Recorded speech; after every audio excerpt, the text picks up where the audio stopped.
Now that Demon King has released, and we've had a extremely powerful character even before that tier, is Bond the anniversary character, the unit that needed a buff. We haven't had a festival unit before that was super hype, but still needed a buff. Margaret was a different case because she was unhype and bad, right? Bond, it's Bond. People love Bond. And then he was bad. But is he bad now that the new characters have come out? Is he unusable? And the answer is a striking no. He's still very good. The issue is, obviously, he's not the best, and being the anniversary character, it's like everyone's coming for him, right? He's the anniversary banner. The banner was amazing. So you're probably very annoyed that the banners following the anniversary are better than him, right? It's really unfortunate, but it's just how the games work, how this game works, right? But not gonna lie, Sin Team is still very, very good. You can still win no problem.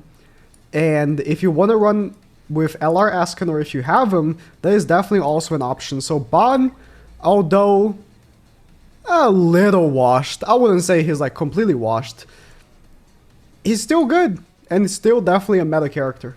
Usually a festival unit wouldn't get a video like this so soon, but I feel like with Bond, he just got very unlucky. That legit...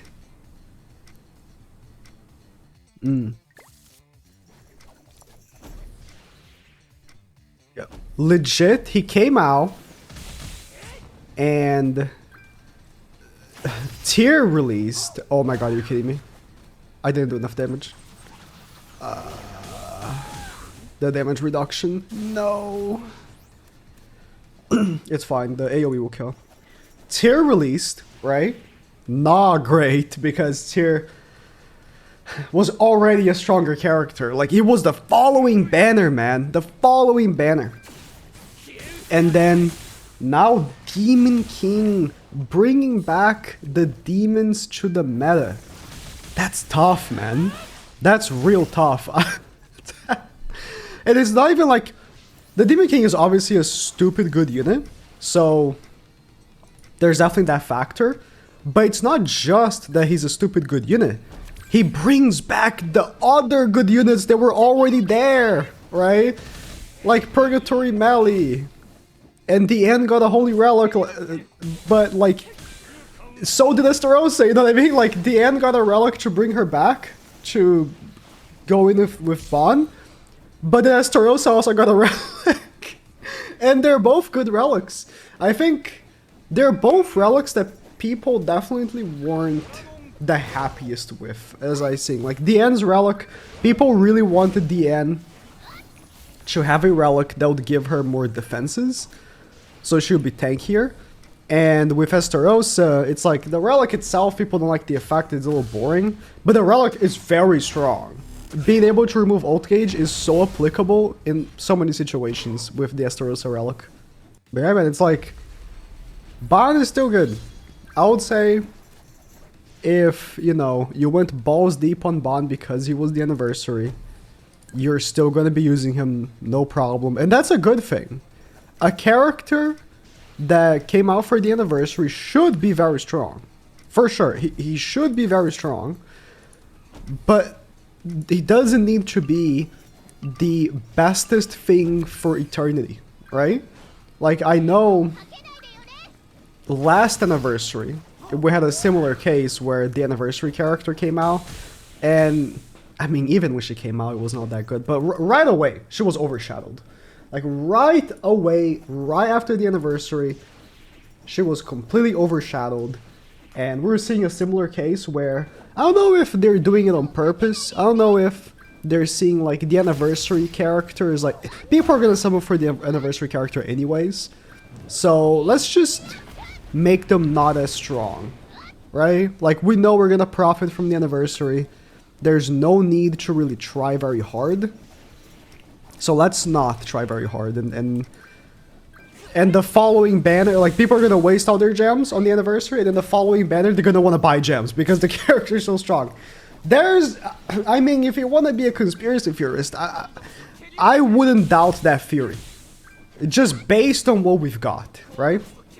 Based especially on the pre-buff version of Bond.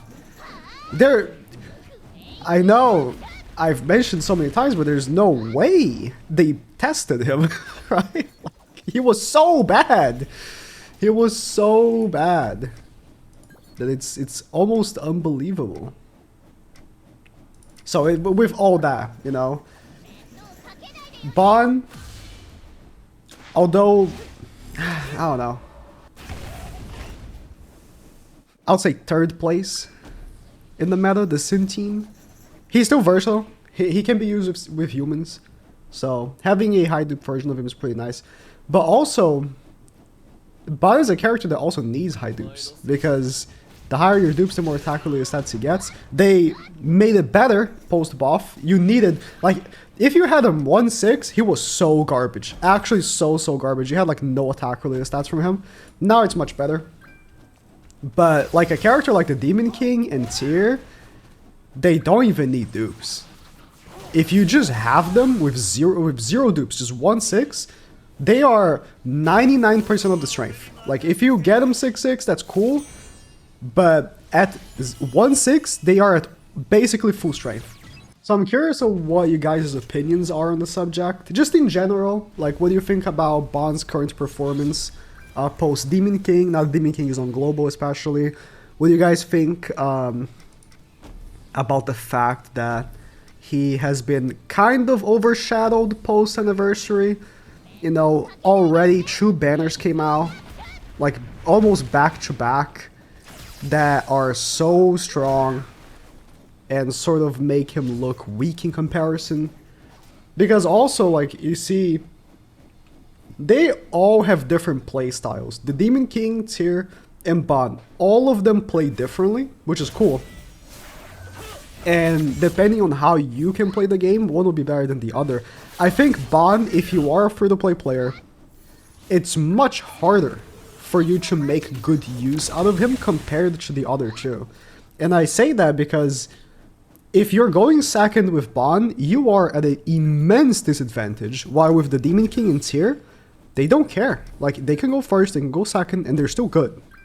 So there is that. And I mean, there is one team for Bond that can go second with no issues, and that is ult rushing, which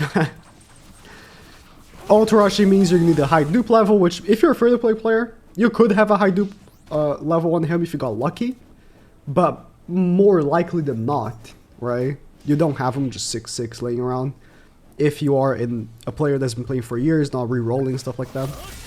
So, I still like Bond. I think he was a very good choice for the anniversary character, because Bond is hype, and they clearly aren't going to be releasing Ascanors or Meliodases for anniversary. They have the Meliodas and Ascanor window already set. New Ascanor drops November, right? Because that's when the 1 came out and the 1 Ultimate came out. I thought that was going to kill. Okay, maybe I should have done the opposite order. And then Meliodas is December, right? Like, we've had LR melee drop already, but LR melee is like already an existing Meliodas. Purgatory melee, Assault melee, you know, Traitor melee. They come out in December, right? December, like almost last day of December, that's when we get Meliodases. So anniversary characters, we have like a window of other hype characters that can be, and they clearly have honed that window on either Liz or Bond. I hope next anniversary we don't get Liz, just for variety, but if we do, it's alright. I think the idea of making him a Sin team character was cool, because we never had a Sin-based team, and even pre-buff, right? That was his idea, it was a Sin team.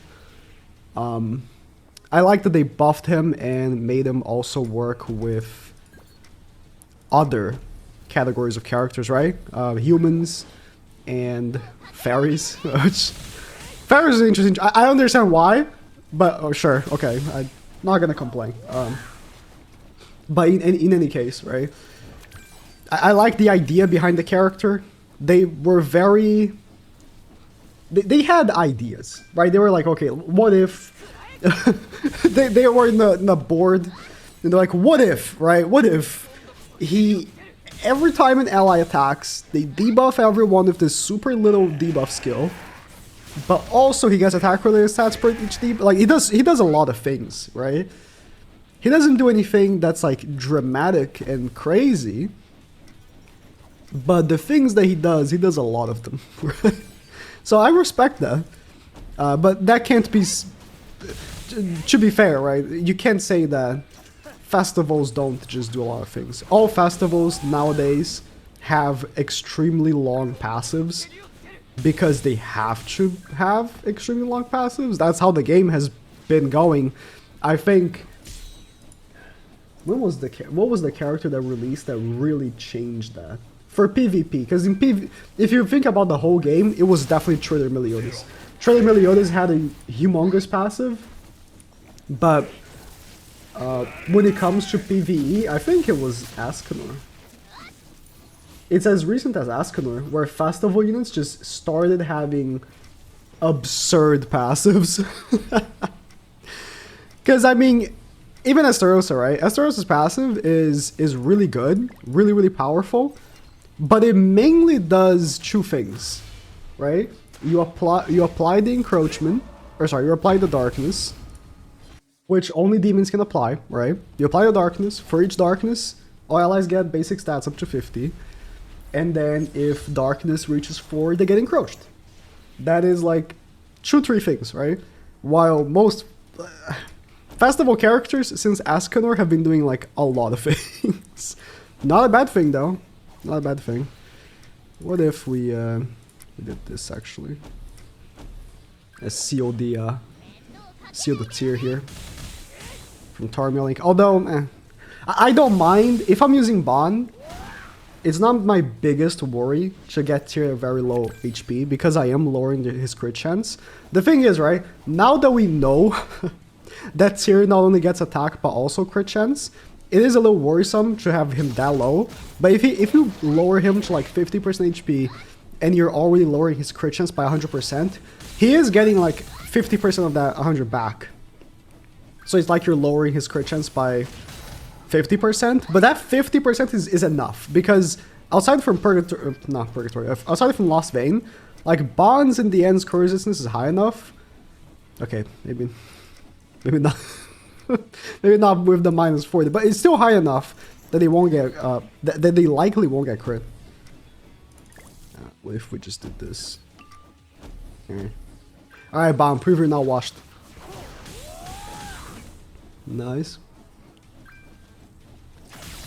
Ooh, big damage.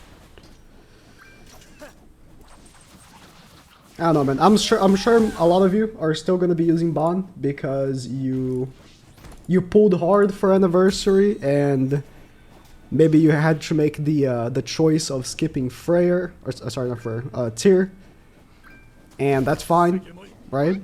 But maybe you also did pull for the Demon King. We are getting 8 free multis for the Demon King with the celebration alongside a decent amount of gems. So it's like, I hope you at least get your pity on the Demon King because it's definitely worth it. And if you do, well, you're gonna likely change the team to demons, but anyways. Ban, still good.